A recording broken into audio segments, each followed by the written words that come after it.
बाजा पटकल के अइले बरियतिया हो। बाजा पटकल के अइले बरियतिया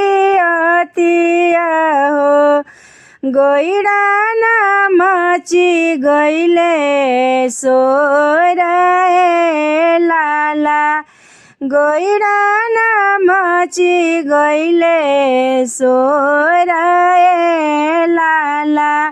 बाजा पटकल के अइले बरियतिया हो। गौआ में मची गइले सोर लाला।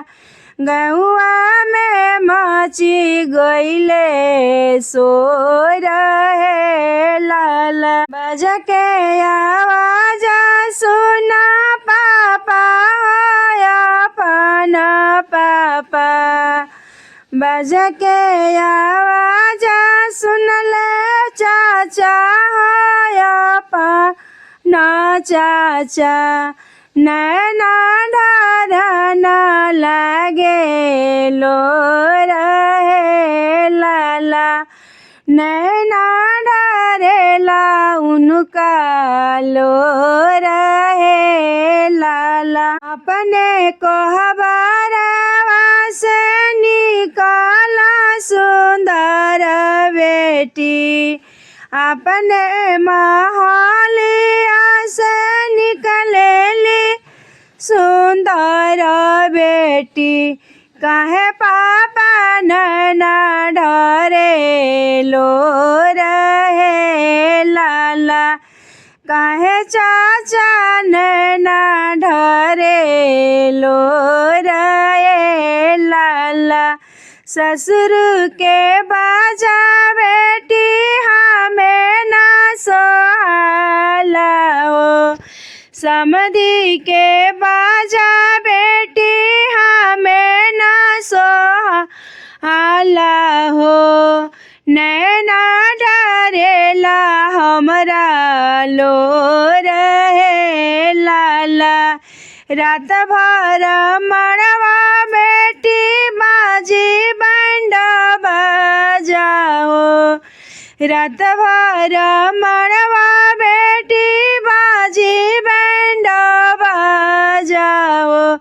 बिहने लेके जइहा दूर देश हे लाला।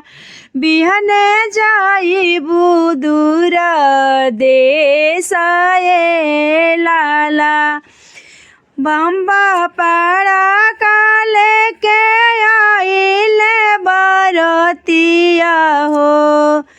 बैंडा ही बाजा लेके आइले बरतिया हो।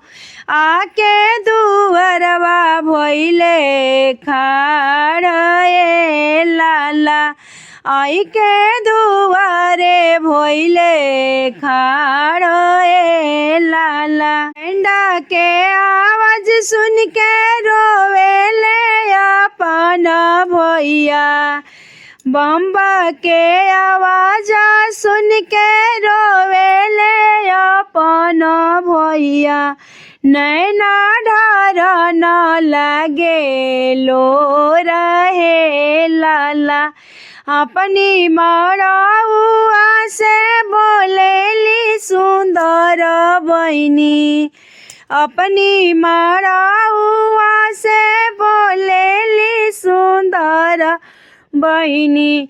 काहे भैया नैना ढरे लोर लाला। काहे भैया नैना ढरे लोर लाला।